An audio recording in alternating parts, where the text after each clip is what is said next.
I am the big tank. On the battlefield of life, nothing's harder than a tank. Yeah, have you ever met a man, heart's full of love, bigger than a tank? Big tank. He served in a few wars, he's a veteran that stands for a cause. For the best interviews and news, just keep it glued to the tank. I am the tank, big Big tank. Tank Talk. Tank. Big Tank Talk. Tank. Big Tank Talk.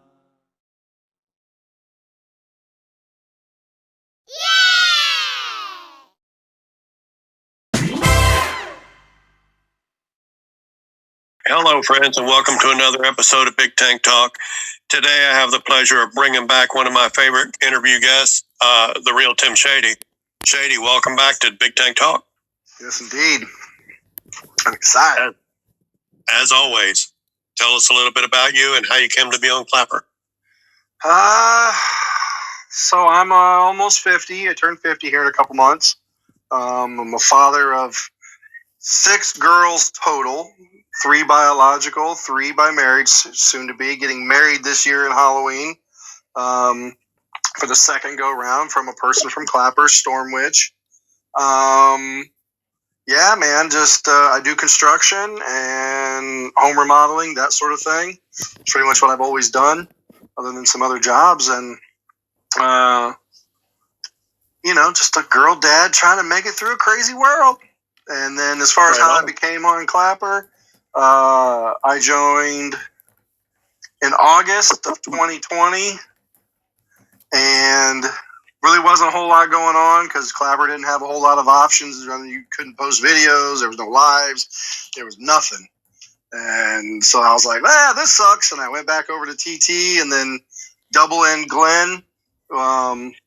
At that time, I was big into the conservative movement. And he was like, oh, come over here. And this is where we're all going. And so that's how I was like, I already downloaded that. It wasn't nothing. So no, they got radios now. And so I was like, all right, I'll go check it out. So I re-downloaded it in October of 2020 and been here ever since.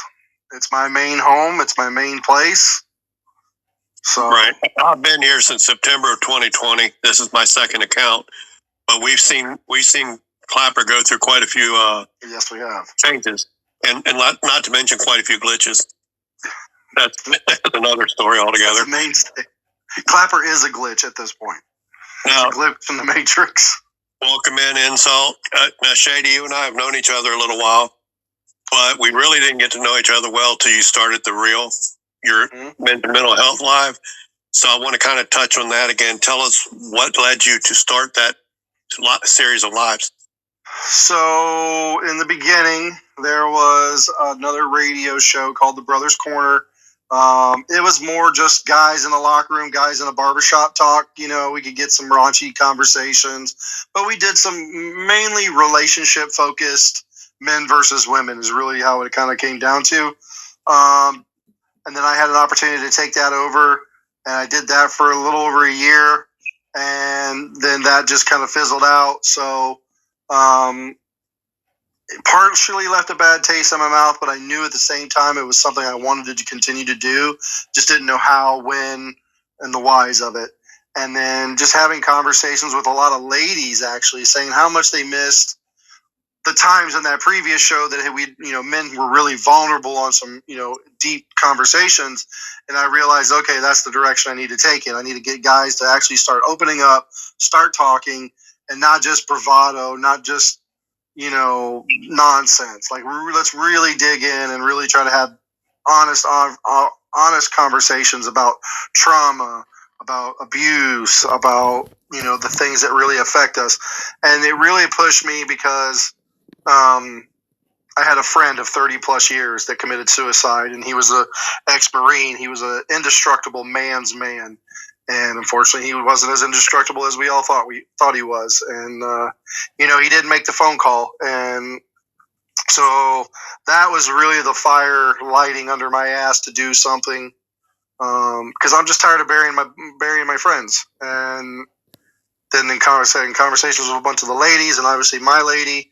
And I was just like, yeah, let's do it. And this is what I'm going to do. And then this is what I want to focus on. So it's kind of all encompassing as far as men's health, not just mental health. That's what we say, but it's men's health in general. Like, I want guys to find their passions. I want guys to stay on top of their medical shit. I want guys to talk about the things that are fucking bothering them, because we need to. We need to delete the programming we all came up with, take away the few little cherry picks out of that are good as far as how a man operates. Because I don't think it was all bad. There were some things that we benefit from.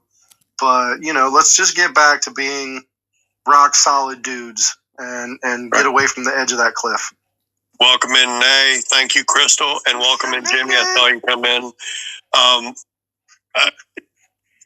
So you're aware then that we're that Rooster and I are talking about planning a series of lives focusing on men's health, particularly heart health, because after my heart attack and surgery, it's become something near and dear to my heart, which should have been all along. But I guess once I was faced with the prospect of being cut open like a book, spread open, that made me take it a lot more serious than I ever had before.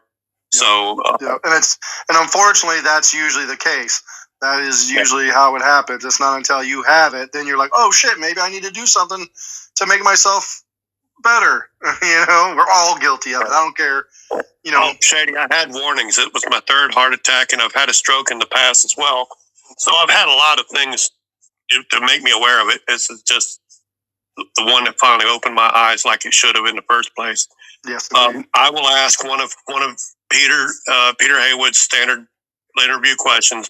Do you ever drink moonshine or Everclear? I am a non-drinker. I was a bartender for many years. I've pretty much always been a sober person. I've done my fair share of drinking. If I am to fall off the wagon, moonshine is usually my go-to. Not the shit you buy from the stores, the real stuff. Right. So and it only takes me like one or two nips off the jar, and I'm good. I'm good for the night. But I typically do not drink. But if I do, I prefer Everclear. That's how when I got alcohol poisoning the worst. That was my worst drinking experience ever. It was granted it wasn't just Everclear's fault, but it was a 2-liter of Purple Passion, a big thing of Aftershock cinnamon liquor, and then about 6 beers and about 12 cheeseburgers, and that was sick for 5 days. Go figure. Yeah. It was a bad. And after that night in particular, I think I only ever really got tipsy like twice after that. And that was when I was I was like 19 when that happened. Right. So, I feel like I have to ask, was it experiencing the losses that you did that made men's mental health such a hot button issue for you? Just because I've lost so many friends. I mean, one thing I say about my life always is that death has played a very significant role in my life. I've buried so many people, and when you really average it out over the 50 years, it's basically almost one a year. I mean, I'm done. And if it's something that I could try to make a dent in, because one of the things we discovered early on when we talked during Suicide Awareness Month, we talked about if a million guys stood up right now, got certified today in men's mental health, and really started going at it hardcore. Let's just say they had no restrictions. They could just get in, start getting clients, and start talking to dudes. It wouldn't even make a dent in the numbers. That's scary. Right. So, I mean, what else needs to be said than that? If a million guys took up the fight right now, it wouldn't barely make a dent. Welcome in, Truth. Good to see you, brother. Mr. Granny, which is Ted Dweebert, asked, what would you advise to newbies on Clapper? Just be patient, train your algorithm, find your people. That's it, just because I think a lot of people get on here, it doesn't meet all the functions and all the fun stuff of all the other similar social media apps, and they get discouraged and they just throw it away like it's disposable, which, to some degree you could say, that's fine. We don't want those type of people anyways. But for those that have actually taken the chance, been patient, gone through all the nonsense, deal with the glitches, because we even still have people that are barely a year old on here. They're like, oh my God. And I'm like, look, you have no idea. You got the easy glitches. Like we had some craziness that we had to deal with. But, Clapper for me, it's my family. It's my second family. You know what I mean? Because I wouldn't have met this lovely lady. Give her shine. Hey, Storm. We've buried people on here. We've married people on here. We've had babies on here. We've watched kids grow up on here. And you can't discredit that. So, not to say that same thing doesn't happen on other apps, because I'm sure anytime in a social setting it will. But I really feel in my heart of hearts, like for me, what really solidified it was Papa Bear and Nikki Sixx when they both passed. The amount of people that showed up and talked on the fact that how much those people impacted their lives, made them start wanting to take better care of themselves or whatever the case. Like, I didn't know Nikki Schatz was even terminally ill. Like, I had no idea she was in a wheelchair, had no idea she was terminally ill, had been dealing with it for years, had no clue. We weren't super, super close, but we were fairly close, and she just didn't want to be known as that. She wanted to just be known as Nikki Schatz that comes in a room, says, bang, bang, motherfuckers. What's up? Right. If we're talking about the same Big Papa Bear, we are. He was my best friend on Clapper when he passed, and I found out when I came out of the hospital after my stroke. So that was a pretty big shock to me. I need to get caught up on some questions. Ronan wants to know if you play any musical instruments. He said you look a lot like his former drummer. I'm a musician at heart that doesn't play a damn thing. I had a drum set for about 5 minutes when I was 10. Ruined that whole deal, so that got taken away. I've lived with about 7 different guitarists throughout my life, and I've never plucked the strings more than a few minutes. But, I can tell somebody who can play well. I can tell somebody who's just, I can tell all the stages of where a musician's at and whether they kind of got the gift or not. Like, I'm a musicianal critic. Let's just put it that way. I love to sing. I don't feel I have a great voice. Storm always says I do. But I love to sing. I love listening to people sing. I can appreciate great musicians and great singers. And Storm has a pretty damn good voice as well. Storm has a phenomenal fucking voice. Nay wants to know, why is she a Walmart greeter? Because welcome to Neymart. Get your shit and get out. If you don't like it, call 1-900-555. Don't give a fuck. And that's one thing I absolutely love about Nay, because she don't give a shit. She'll say exactly what she thinks, whether you like it or not. Yeah. Yeah, good to see you. I've been back at it for a little while now, but my interview with you was still one of the favorites that I did. All right, a couple of Peter questions for you. He wants to know if you smoke 420. I am a 420 friendly. I am a 420 connoisseur. It is a part of our natural biological makeup. It's a gift given from God. It's a natural medicine, and I partake daily. He wants to know if you've ever been to the UK or South Africa. No, sir. I do want to go around the circle and be like, look, kids, Big Ben. I'm going to do that at least one time in my life before I kick the bucket. He wants to know if he sends you money, can you get him real moonshine? I don't know. I haven't talked to my contact in decades, but possibly. And I know there's one or two more he typically asks, and I can't remember off the top of my head. I'm with new material. I'm sure he'll remind me at some point. And let me ask you this. Getting back, because men's mental health is something I think is truly important. Yes. How would you define strength, and how important is that as part of men's mental health? The what strength? I'm sorry. Strength. I like mental strength. Oh, it's fairly important.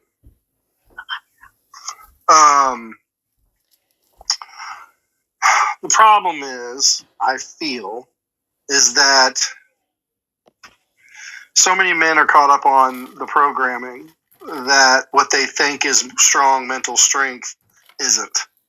And until they're able to break free from that ideology, if you will, of you can't cry, you can't do this, that you're soft, you're sissy, put whatever label you want to put on it, right? Like, until we can get away from that, and it took me a long time, like, because, like the first time I lost a friend, I barely cried at all.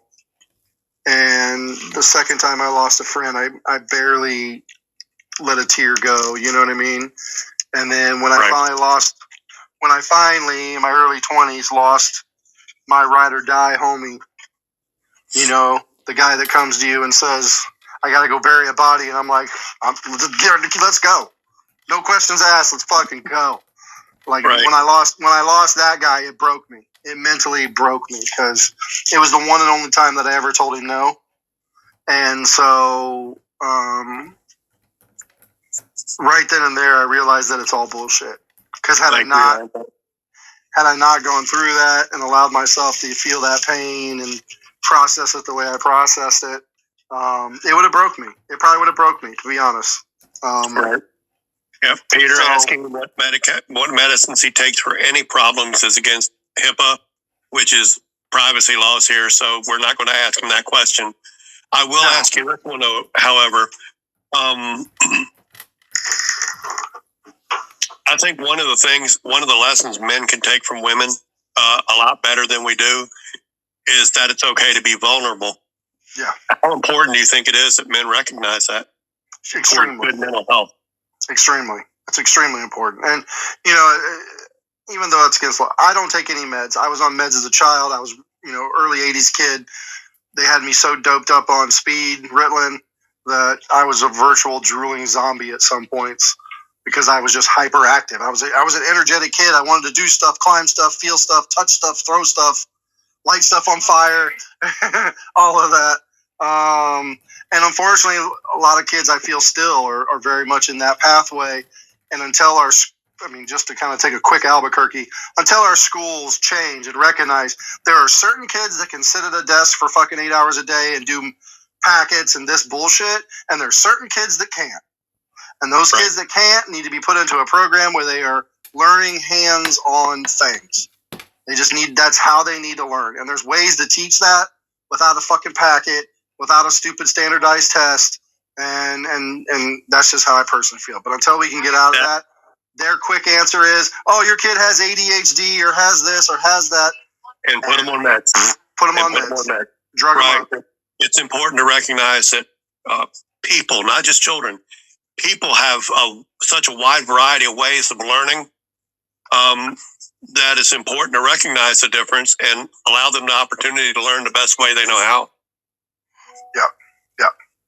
Yeah,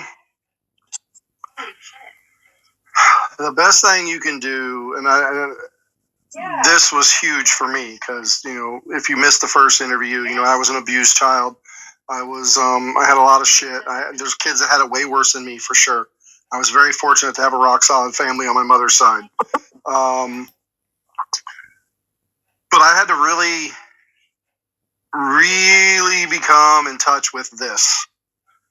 I had to be able to stand in that mirror and be like, look, motherfucker, you are fucking up. Or look, dude, you are amazing. Or look, dude, talk to myself. Be my own best friend. Be in touch with my star player.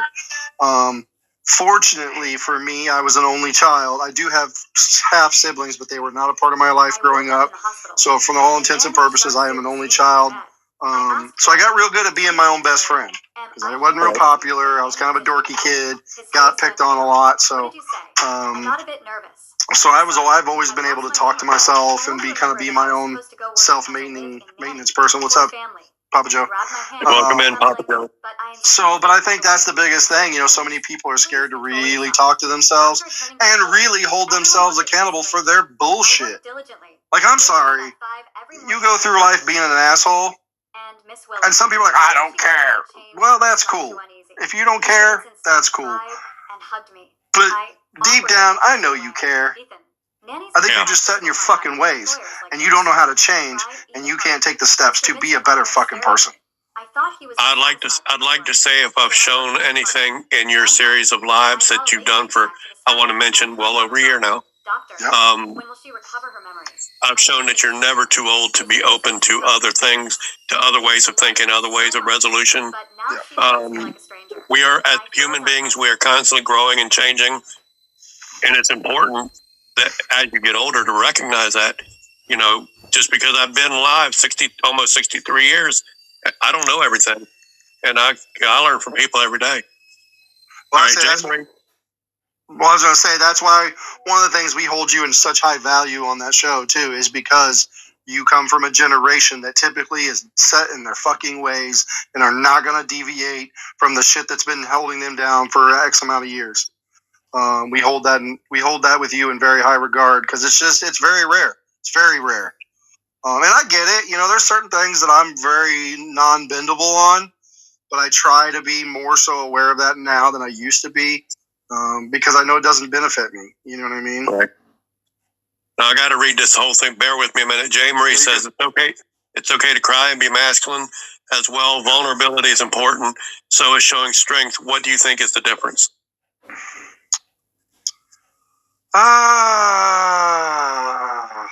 That's a good question.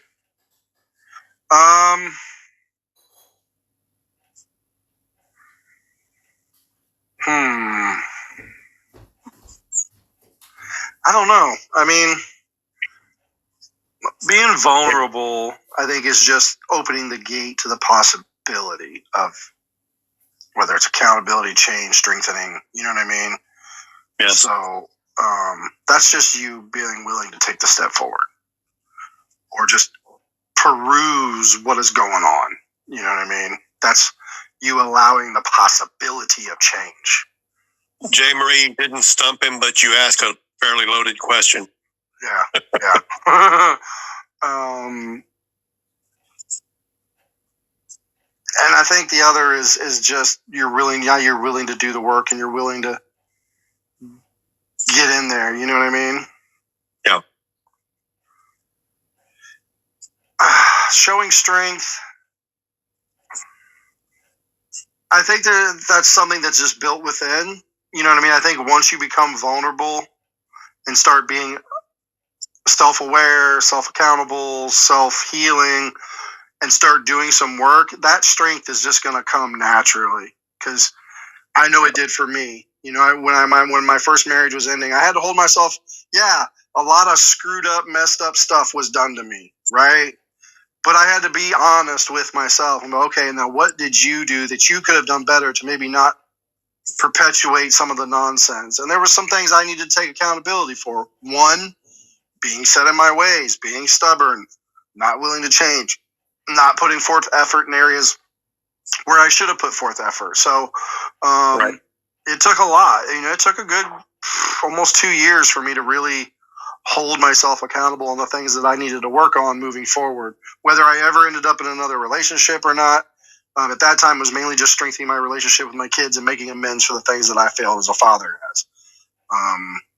But once I gained those back and strengthened those areas, man, it just kind of came naturally. And people around me started noticing, and one of my cousins especially, you know, she was like, you were such an inspiration because your whole world was crashing down around you, but you just maintained and fought. And because you had your vulnerable moments, but, you know, you just persevered. You were just going to persevere no matter what. So, you know, she recognized the strength in me long before I did. And I would like to add, being vulnerable and showing vulnerability is not an absence or lack of strength. Yeah. Just people need to remember that. Strength just comes from doing the work. Honestly, strength just comes from doing the work. And until you do that, it's just like going to the gym. You're going to go in the gym the first time, you're going to be lucky to bench the bar. You bench that bar 1,000 times, well, guess what? Now you can start putting some weight on it. And before you know it, you're putting up 300-400 pounds. Yeah. Peter asked if you're a cat or a dog lover. I'm a preferred dog lover, but unfortunately I own all cats. I don't own too many fucking cats. Does anybody want some? Come get some. But I do love my cats, but I'm just, I'm ready to be animal free. I'm ready to not have fucking pet hair on me. I'm ready to not have to clean a litter box. I'm ready to not have to buy food. I'm done. Are you trying to tell me it's possible to have an existence without pet hair? I don't know, because for the last 40 years, I've never had it. Yeah, we've got 2 dogs and a cat here, so we have plenty of pet hair. Jamery says, how much can you bench since you mentioned it? I have no idea. I haven't put up a weight bench since I was like 16, 17 years old. But at that time, it was like 250 pounds. I wasn't crazy about the whole bench. The whole bench press thing is the biggest load of crap, in my opinion. When it comes to all the weightlifting, that to me is that's just measuring your size, because I'd see guys who could put up a couple 300-400 pounds on a bench press, but then go over to the leg machine or the pull down joint and couldn't hardly do 100 pounds. And I could do 300 on the pull down, and I could do 450 on the legs. Right. So you may be able to go like this, but I will pick your whole self up and slam you with my leg power. All right, back to a more serious question. What do you say to people Absolutely, Ronan. What would you say to people that would tell you going to therapy is like giving up? Absolutely not. I think therapy has its pros and cons. We've discussed that many times in the reel. I'm not a huge proponent of therapy, only because I feel they get you into places, not all the time, but sometimes they can bring you into a really dark place or something that you really haven't processed yet, and open that up and then be like, hey, your time's up, I'll see you next week. And now you got to sit in that shit with no real clear guidance on how to do it. You know what I mean? In my opinion, it happened to me when I was a kid. I was sent to therapy briefly. I was like, this is some nonsense. This person just really didn't have a grasp, I think, on what he was doing as far as kids were concerned, or younger kids. I went again in my early 20s because I was with someone who was like, you need therapy. And it was right around the time when I lost my friend. Right. I tried it again, and kind of the same thing. Like, I was processing a lot, and then they one day opened up a fucking bag of worms that I wasn't ready for. And they were like, oh, yeah. And we're right about the time we're starting to get into it. It's like, okay, well, your time's up. We'll revisit this next week. And I was like, hey, I won't be here next week. Yeah, that's aggravating. You're just going to leave me on a cliff and send me home? Like, are you fucking serious? And so that's my problem with therapy. I feel like it's just it's way too expensive for what it is. Not saying that psychiatrists, because one of the girls I dated for years was a psychiatry major, so I helped her study the whole way through her thing. It is a lot to understand how the brain works, the nervous system works, and all of that. But I feel like the amount of money you pay for it and the amount of results you get quickly there's a big gap there. I agree. Ronan says that's Gestalt therapy and dangerous to the patient. Jay Marie wants to know, what are your hobbies, or what hobbies do you have, indoor or outdoor? So I'm a car guy. Oh, sorry, hold on. I'm a car guy through and through. That's my main thing. My porn, my everything is car related content. Car shows, car racing videos, car finding junkyards, you name it. Just even looking at cars on Marketplace for sale. I love that shit. Can't afford a single fucking one of them, but I'd buy them all. So yeah, cars is my main thing. I'm not a huge sports person. I love fighting. I love watching fighting. So UFC, any of that kind of stuff. Boxing. Watching Ray Leno go in there and do his thing. And then as far as like outdoorsy stuff, I love to shoot guns. I love to fish. I love to go kayaking. Kayaking is probably my newest hobby. I love that shit. I could do it every single day and be on the top. That's awesome. All right, another maybe loaded question, but which is harder for you, to apologize to someone else when you're wrong, or to forgive yourself for being wrong? Probably to forgive myself for being wrong. Why? I have no problems. going up saying, hey man, I'm wrong. Hey man, my bad. I'm wrong. I apologize.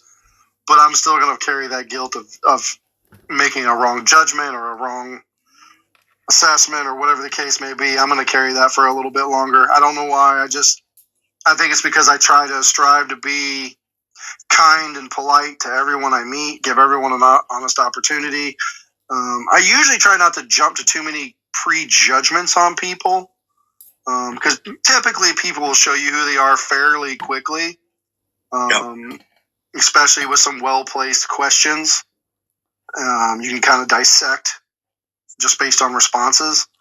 So yeah, but if I am wrong, I feel bad because I genuinely try to make an effort to be kind to everyone and not judge anybody. Jay Marie says some say group therapy just keeps you in that place, and she'd like your thoughts on that.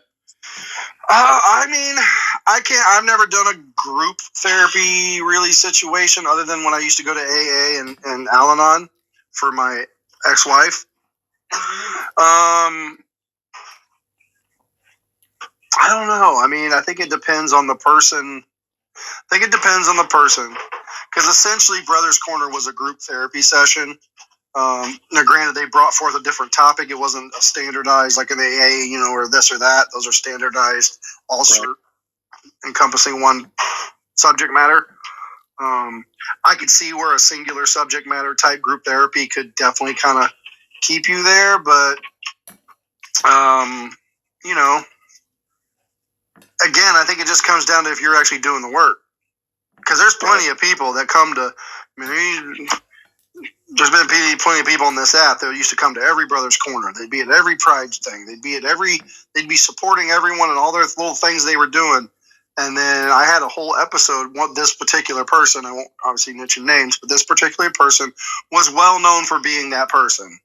And a lot of people just didn't want to deal with it anymore because it's always the same song and dance, but you're not doing anything to change it. Right. And it was almost like you just needed the pity party. And so they want the attention. They don't actually want the help. So then I did a whole show on that mentality, right? And it didn't take long. They were feeling all kinds of called out and ended up lashing. Like I said, you can kind of usually tell people what they really are when you just some well-placed dialogue. And that's essentially what happened. This person flew off the handle. Oh, you don't know. And you don't know because if you're not dealing with it, you don't know how it is. Well, yeah, that's true to a degree, but it still doesn't change the fact that for 3 years you've been boo-hooing, crying about the same thing, but you do absolutely nothing to even attempt to change. Right. I'd be cool with continuing to listen to you and give you advice and whatever if you were attempting to change, but you're not even attempting. You're just staying in it. So, bye, Felicia. I understand that. Peter asks, "What's your favorite gun to shoot?" I'm a poor man. I'm a poor man gun owner, so I only shoot stuff that most people laugh at. But I've yet to shoot it.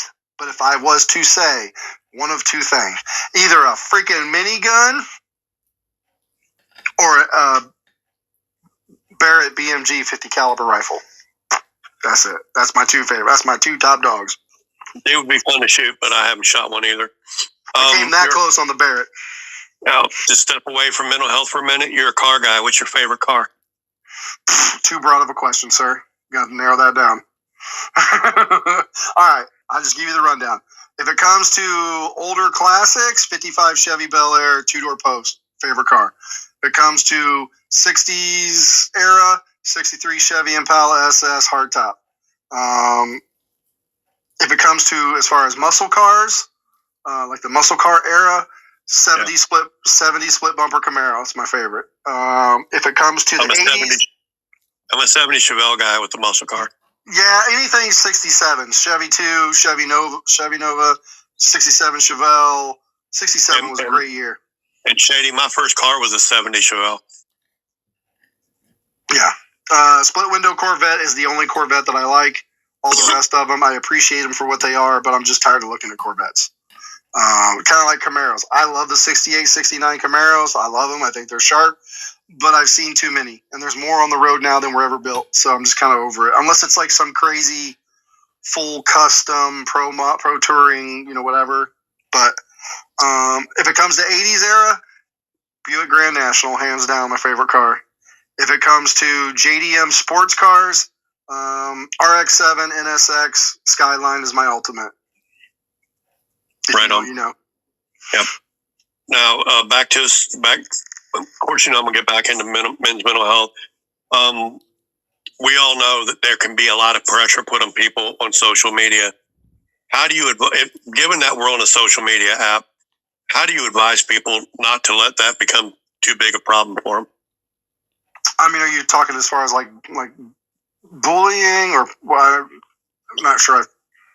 Well, yeah. I mean, that's typically the biggest. That's typically the greatest way people put pressure on somebody else.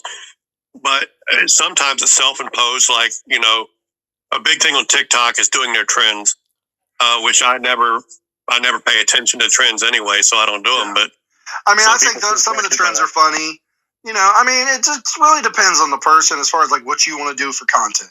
If you got a hobby or something that's pretty cool, I think that, go for it. Why not? And if, I used to get really discouraged. Like, I actually started a show in between the Brothers Corner and the Reel.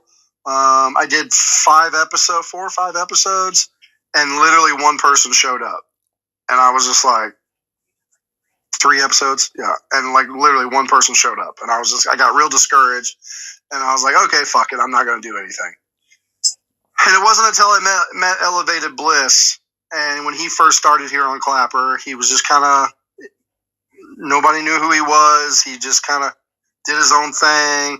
And he said one day, I don't give a shit if it's no people or one person or 100 people. I'm going to sit up here and talk my shit. I was like, you know what? You're right. I can relate to that. So I just made a solemn vow that it don't matter if that fucking thing says 1,000 people or one person or no person. I got a show to do. I'm going to do it because for me, like you said, we've been just over a year. We've done a lot of stuff in that little over a year's time. We've talked about so many things. We've had so many great moments. So many times where we've really touched someone. I really honestly can say I feel like someone left a better man from the conversations that was had. But my number one thing that I love, and we had a young man that was struggling with addiction. He was struggling in life. He was just struggling to find some inner peace. And he only joined us for a few conversations. He told us that he was wanting to get into a rehab. We obviously told him we support that. We're here for you. We barely know you, but we got you. Whatever you need, just let us know. And he disappeared. And we just kind of always we'd mention him every so often. Hey, hope he's doing well. And then 6 months, damn near to the day, he showed up and said he was clean and sober, had been for the full 6 months plus a couple of weeks. And how much he appreciated the conversations, the support, and the push to get clean and sober. And, we haven't heard back from him in a little bit, but, he was so thankful. That meant all that time, all that effort, all those conversations for me boiled down to that moment. That moment that was the proof in the pudding. Well, Shady, we've said it before, and I'll say it again. If what we do, and I say we for your men's mental health talk because I've been there from the beginning. If what we do helps at least one person, it's worth doing. It's worth it. Fucking worth it. Goal accomplished. Goal accomplished. Absolutely. Yeah. Peter asked, what's your favorite movie? Steel Magnolias is my all-time favorite movie. Right on. It's a great movie. It's got everything. Guys, for those of you out there that think Steel Magnolias is a chick flick, it's a people flick. If you have emotions at all, that is an outstanding movie, and it's got a great cast. If you've never seen it, I recommend it highly. It's got everything. It's got gunplay. It's got drama. It's got crime. It's funny because Storm and I just watched it the other night. I threw it on. So now I've watched that. I've obviously watched that movie a billion times. I know it. I virtually know that movie by heart, literally. But now I'm looking in the background for all the stuff going on in the background.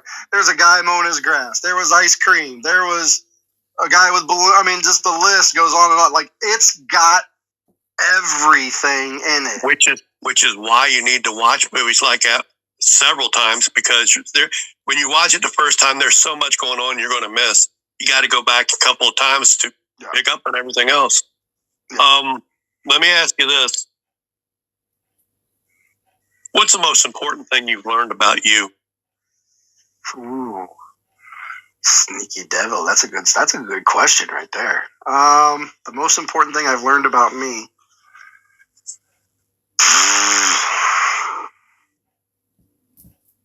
I'm all right. Everything's gonna be all right. It's gonna be tough. It's gonna be crazy. It's gonna be joyful. It's gonna be, all these things, and I'm gonna be all right. I'd say, the biggest thing I've learned about me is that I'm a survivor. I'm a I'm gonna claw my way through whatever the fuck you think this universe can throw at me, and I'm gonna come out the other side, right, wrong, or indifferent. I'm gonna survive that shit, short of my final breath. I would like to add this because it'll apply to you as much as it applies to me. Something I learned this December is, and we may never realize through the totality of our lives, how many people we reach just by being who we are. Mm-hmm. Absolutely. For me, I realized that especially with my friend that I lost early on. That kid was 21 years old when he lost his life in a car accident. And he had standing room only at one of the largest Catholic churches in the region. And to go from there to his final resting place, you go down a road called New Braddock Road. It's a brand new 4-lane outside kind of highway, whatever.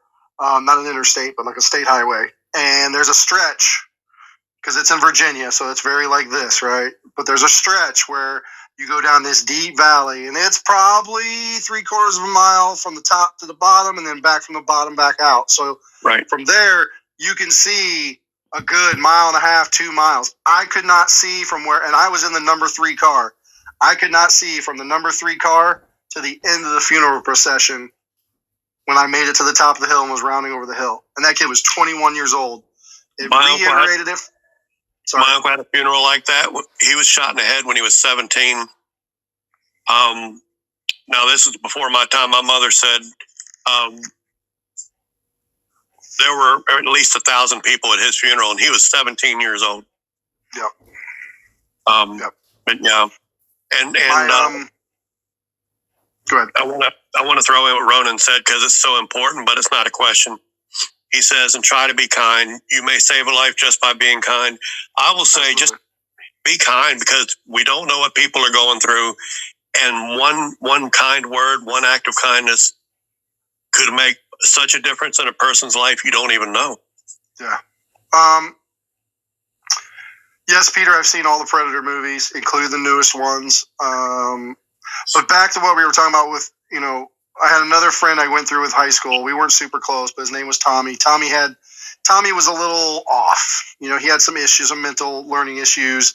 Tommy was very high strung. So a lot of people didn't like Tommy because he was just always so animated and just, and he didn't talk real well. So it was hard to understand him, on top of the fact he was very hyper. So Tommy was not a lot of people's cup of tea. Going into adulthood, I want to say he was early mid 30s when he passed. He was in a boating accident in the middle of the winter. He shouldn't have been on the river, but he was on the river testing out a motor, blah, blah, blah, blah. So he ended up going overboard to some degree, and they found him like 2 weeks later. Tommy was a big gun guy, hunting guy, hockey guy, and the Peoria Rivermen, which is like a B league here, semi-pro. He was a part of their fan club. He ran their fan club for years. So for his funeral, the Peoria Rivermen used the stadium for him, and they estimated roughly almost 10,000 people came through there between all the sportsman clubs and the gun clubs and the hockey clubs and the hunting and fishing clubs that he was a part of. Yeah, almost 10,000 people came through that arena that day for Tommy, who had almost 6 friends growing up. Right. he impacted, and then his absolute best friend, which was my best friend, Matt, at the time, Matt was like, I was in awe. He goes, because I never in a million years would have thought that Tommy, of all people, would have touched that many people. That's why I say you don't know. I mean, one of my favorite movies because of that very lesson is It's a Wonderful Life, because he didn't know until he wished he was dead how much he had really touched people. And it's important. You may never know. Just know that, you do touch people whether you realize it or not. Well, we've talked about several times in the reel, and I even before that in the Brothers Corner, I always said, it's a ripple effect. You know, just the simple kindness of thank you, have a great day, to a clerk at the grocery store or the convenience store or whatever. Just open the door for someone. All those little kindnesses. You don't know. That person could be having the shittiest day of their life, and just you being kind for 5 fucking seconds will have a ripple effect that could turn their whole fucking shit around. You don't know. So continue to drop those stones in the water of kindness, because those ripples are undeniable. It will reach something somewhere, somehow, sometime. Yeah, so make and a personal choice. You'd be surprised how far that ripple goes. And I've had it come back to me months later. Like the girls that I go to the same gas station every morning. I get my sweet tea. This is a small town. Everybody knows everybody, but they don't know me because I'm not from here. But I'm kind to all the girls, the ladies that work there. I'm always kind to them. I know their names. I make it a point to know their names. And one of the girls, Gabby, she's normally the one that's there 6 days a week in the morning. Well, she had some babysitter issues, blah, blah, blah. So she's been gone for a couple months. So just the other morning, I was like, man, she's like, I'm back full time now. And I was like, oh, that's great. She's like, yeah. She goes, I miss you guys. She goes, especially you. You're always so kind. You're always so polite. And it just brightens my day. And I'm like, ripple effect. Yep. You know what I mean? It's a good question. Monkey Wax says, what would you say is the next best thing when you don't feel like communicating or therapy? Meditation. And even if you don't, not necessarily even just saying you got to sit there and go om and come up with a chant and do all the thing. Even just breathing, just taking a moment, do some breathing work, just find a restful state to where you can really just relax and excuse me, start there. And then slowly you just work in. Another great thing, writing. You don't feel like communicating? That's fine. Write it down. Even if you write the most effed up stuff you're feeling, whatever the case is, write that shit down. Writing is probably the next best thing. Absolutely. Shady, if you could go back and give advice to your 18-year-old self, what advice would you give? First, I'd tell him to join the military. I think that was one of my biggest regrets ever in my life, is I did not join the military. I know there's some people that have differing opinions, but for me, I really feel that's one of the things I should have done. I would have definitely told myself to invest and save more and prepare more for the future.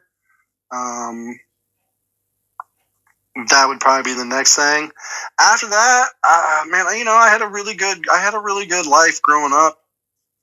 From that point on, 18 on, it was crazy at times. I had moments where I didn't have shit. I was in some real rocks and hard places, but I wouldn't trade them for anything because it built me who I am today. I would mainly just say, hey, be better with your money, invest, be smart, make smarter financial decisions. That'd really be it. I would have joined the military. I should have done that. I regret not doing that. Right. Well, I want to say welcome in, Rooster. I saw you come in, brother. Pay attention to the red flags more, Storm said. I should have paid attention more to the red flags. Rooster, I saw you come in, but he was in the middle of an answer. I didn't want to interrupt. So, Vanilla Gorilla says, who are your role models growing up? My family across the board, man. I have 7 uncles and 1 aunt. My aunt is my second mother. In a lot of ways, she's more my mother than my mother is. She's a huge role model in my life. And she's definitely the one, her and my grandmother were always about kindness and respect My uncles, even for all their faults, were all good men. They weren't the greatest as far as, they were very much in the programming side of things, but, they all made the honest effort to be kind, respectable men. So, all of them for sure. Yeah, a couple single dads in there, that's one thing that was huge for me. It made me want to be a good dad was my one Uncle Vernon. He's the youngest of the boys. He was a dad who raised 3 kids literally on his own from, I think Paula was 4 years old when their mom disappeared. So, yeah, all my family is really good. I'm very fortunate to have a family that is rock fucking solid. We don't have drama in my family almost ever. Like, ever. That's awesome. Yeah. Now, Rooster, I'll get to your question in a moment, but I want to ask this first. Your advice to other girl dads, since you have 6 of them. Yeah. Advice for girl dads, patience. A shit ton of patience. And if you can buy it on a shelf anywhere, buy it in bulk. Because you're going to fucking need it. It ain't like raising boy. A boy, you can just snatch his little bitch ass up and be like, what are you doing? Right. That doesn't work with girls. You can try it. I've tried it. It don't work. No, it don't work. Yeah. You can still be stern and tough and whatever. But let's be honest, fellas. If you're a girl dad, they got you wrapped around their fucking fingers. Yep. So I transitioned that fairly early on. Luckily, I have really good kids. They still fuck up. They still test my patience and my limits and their limits. But well, that's just part of their growing up, Shady. I raised them tough. You know what I mean? I prepared them. I was as honest as age appropriate would allow with how the world operates and why I'm being hard on them. Like, we had lots of conversations of, hey, I know right now I'm not your favorite person. I know right now you think I'm being hard on you, but this world out here is way harder than I will ever be on you. And I'm just trying to prepare you for it. I've been honest with them for a very long time. And I have good kids. I mean, I've been complimented so many times on my kids' behavior, both when they're with me and without me. Most people have always had really good high things to say. Man, your kids are so well behaved, so respectful. So that's, for me, is proof in the pudding. I mean, they're not as successful as I wish they would be because I know their potential, but hopefully they get there. And being a girl dad of 3 of my own, I can only second what you just said. Wouldn't change a thing in what you said. Good answer. Yeah. Rooster wants to know, what is it inside you that inspires you to help men in the way you do? I mean, mainly the main thing for me is just my own upbringing. You know what I mean? Where I literally had a yin yang life. On one hand, I had 7 men that were honorable men. They took care of their responsibilities. They always fought the good fight. All that stuff. On the other side of the coin, I had a stepfather that was, for all intents and purposes, a freaking demon in sheep's clothing. My father is not a great honorable man by any means. So, I really had a yin-yang life, and I was just kind of stuck in the middle of it. And so with that perspective, and then just seeing so many of my boys, because I typically make friends for life. I invest in lifelong relationships. Most of my friends are 20 years plus, especially my inner circle. You got to be at least 15 years plus to really be in my inner circle. There's a few exceptions in there, but for the most part, most of my boys have all been 20 plus years. My inner circle is 40 plus. Yeah. Most of them. Yeah. Now, there are exceptions. Ronan is one exception. Right. I haven't known Ronan for 40 years, but... Yeah. But had you met him young, chances are you guys would have him. Yeah, exactly. So, no doubt in my mind. And having lost so many, just like the other day, Fiona was wanting to see pictures of me when I was younger, and Storm was, because I was driving, she was going through my phone and showing her different pictures, and she came across a news clipping from a friend of mine on my freshman year who was killed by another classmate over some nonsense. And she's like, what is this? And I'm like, yeah, that's my boy. That was one of the first friend deaths I ever had. Like, he was, and I saw him literally 20 minutes before he was killed, murdered essentially. And that was one of the big turning points in my life. A, of how crazy the world is. B, how fast it can fucking just be over. And C, how wicked it can be, especially man to man. Because the whole thing stemmed from a snowball fight in a gravel parking lot, and my homeboy hitting another homeboy with a rock and a snowball, and got all bent out of shape and just went crazy over the fact that happened. It's like common sense would tell you that if you're collecting and making snows out of a gravel parking lot, that there's going to be stones in the snow. Call me crazy. But yeah, 15 years old, lost his life, point blank shotgun blast to the chest. No longer with us. One of the coolest kids you'll ever meet, and he's no longer with us. Right. Now, I know you mentioned it when you were telling us how you came to be here and all that. Jay Marie wasn't here then, so she would like to know when it's a wedding. The wedding is this Halloween, 2026. It is a masquerade ball themed wedding. So, Interview of the Vampire meets Bridgerton. The colors are black, dark green, and purple, and dark purple. And it's with my lovely Miss Storm Witch, who we met on Clapper. We met roughly 5 years ago. Wink. Hello. She's a Clapper OG as well. We met on here. We were homies because at that time I was trying to save my 17 plus year marriage, and with my 3 daughters, she was trying to save her, I think at that time, 15-year marriage with 3 daughters. So right. Substance abuse on both ends. So we were literally just on the same river, just looking over like, you still paddling, right? So we went through all that, and then we had a couple other little situationships, each of us, with other people on Clapper, and we didn't talk for like a little over a year. She found her people, I found my people, and occasionally we would cross paths when she'd show up in the old show. And then she left Clapper for a while, and when she came back, and I was in the middle of a Brothers Corner episode, she came back in, and I was like, stop the show, hold up, OG in the house, Storm motherfucking Witch. And she's like, how's things going? And we got to talking, and then we just didn't stop talking. We literally talked for about 4 days straight, and then at the end of it, we were like, so are we doing this or what? Like, because she was checking boxes in the basement that had mold growing on them shits, and wasn't nobody ever going to potentially ever open them. And she was like, yeah, we don't need that shit anymore. Get that shit out of here. So I knew I had to snag her. I've got to say, I love you both, and I'm glad to know you both, and it's an honor to call you both friends. So, absolutely. I got one final question before we wrap it up.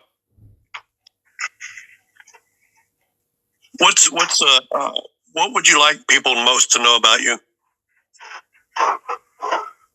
That I'm real. You know what I'm saying? Like I've said it since the beginning. My name is cute and all that. The real Tim Shady, Eminem, blah, blah, blah, blah. That's not what it fucking means. That's not what it fucking means. I am probably one of the realest people you'll ever fucking meet. I have not faltered 1 degree from the moment I started this thing 5 years ago to this moment right here and now.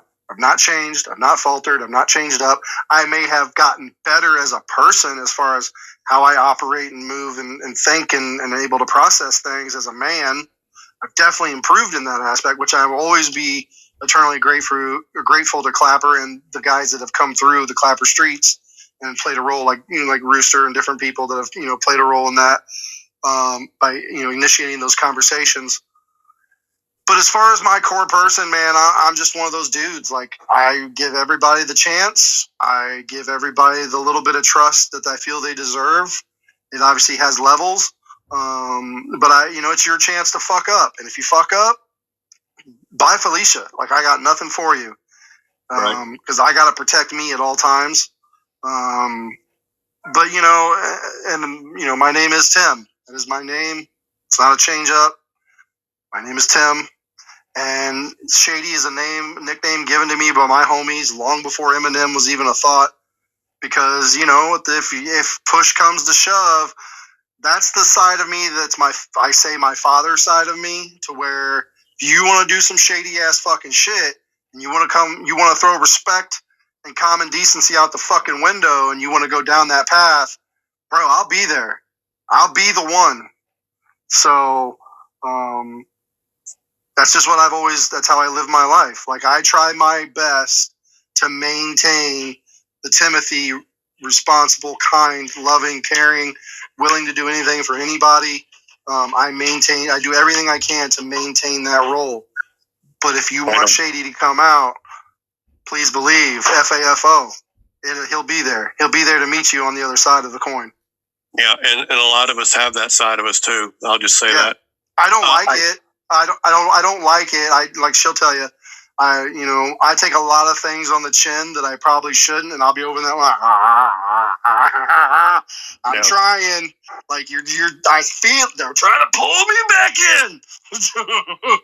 Now I know I told you that was the final question, but I'm gonna I gotta ask Acer's question because he just got here. He wants to know what started the bucket hats.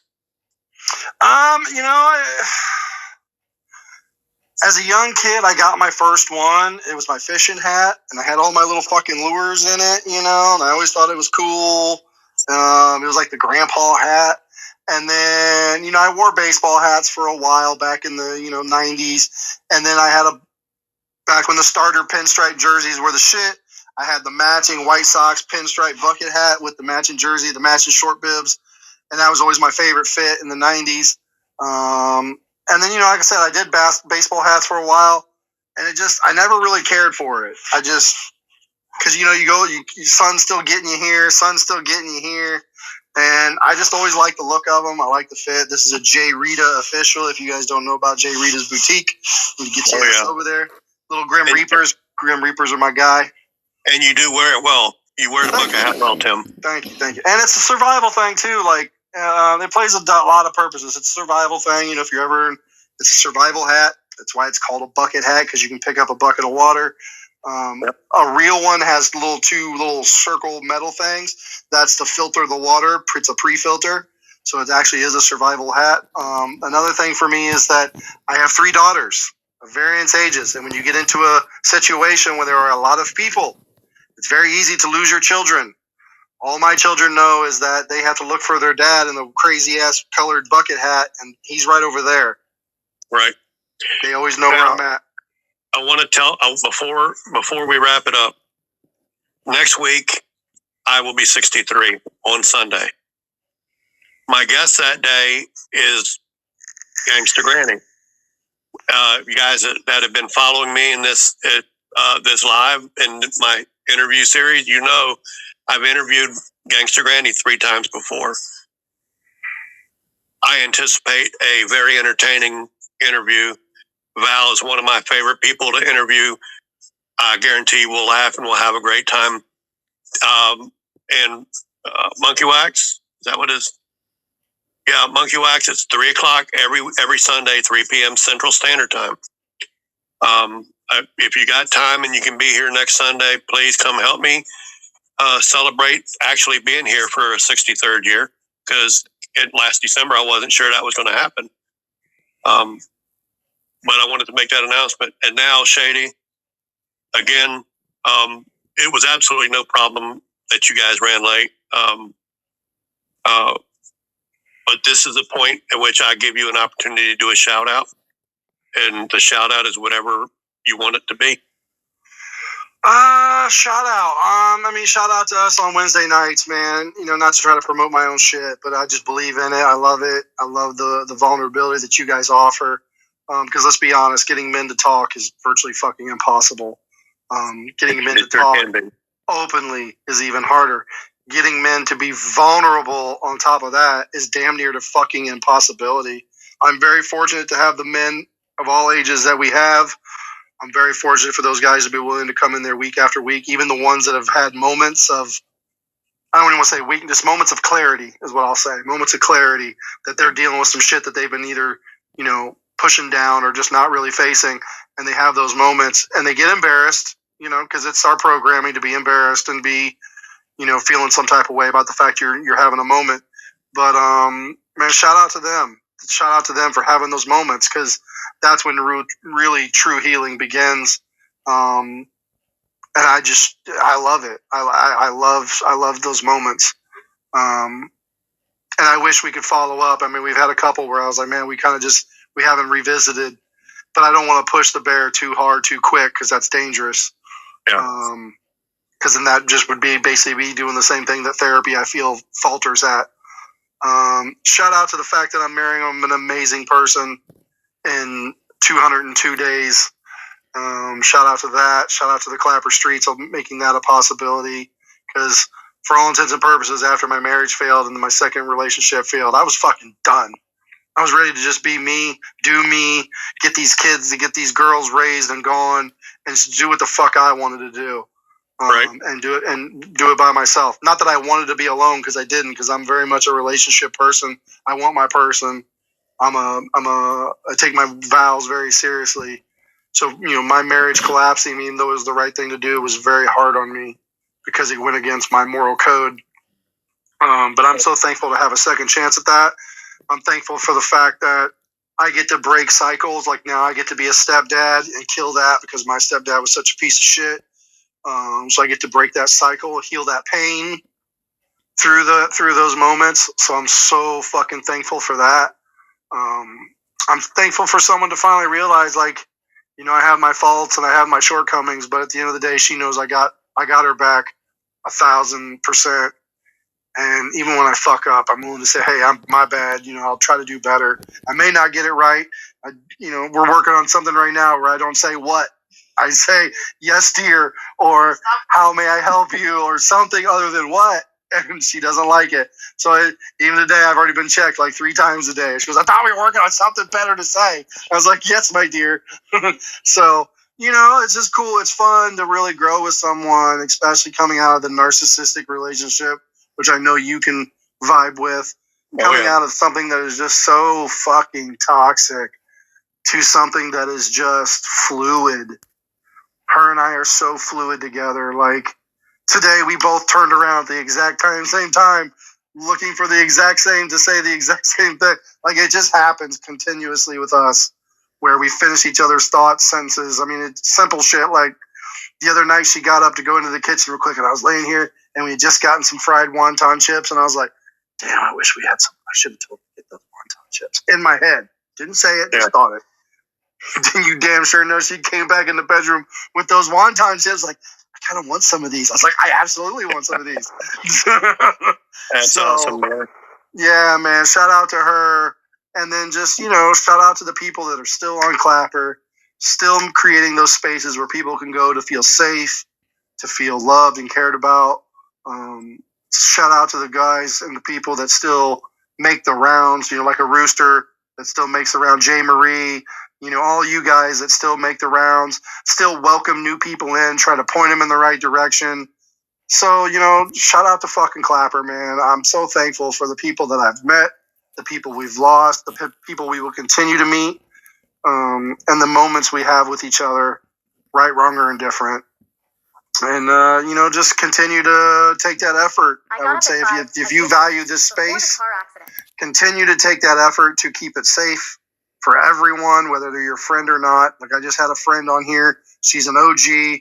She's like, she hadn't been on. She got pushed away over some drama. And people just, for some reason, she's an easy target because she's a kind person. And she's like, yeah, I would love to come to your mental show, but I don't want to bring my bullshit that I'm dealing with to your show. I said, you come to my space, I guarantee that it will be safe for you. We will handle that shit. So I have mods that are absolutely ruthless. So, one in particular, you do not want this woman on your bad side. I assure you. So, now, shout out to y'all. To wrap it up, I got it. First and foremost, shout out to you and Storm for making it here. I know you ran late, but life happens, and I don't get bent out of shape if I have to start an interview late. Yeah. I know you made the effort to be here, and I'm very grateful that you did. And I'm thankful that you agreed to be here for a follow-up interview. I was really looking forward to it. I'll do this as many times as you want to, big dog. I also want to shout out Ronan. He's my top mod. He's been the one pinning questions today. And Kevin, Arsenal 67, and Gangsta Granny screen recording for me. in Paul's absence, Paul is at an event celebrating his son's 18th birthday. And thank you for everybody here, especially the longtime friends like Rooster that continue to come around and support what I do. When they don't have to do that, but I value that friendship more than I can say. And Shady, I really, really am truly thankful, and it is a privilege to be there every Wednesday and help support the men's mental health live that you do. And as long as you continue to have it, I'll continue to be there. I appreciate it, and I appreciate every time you come.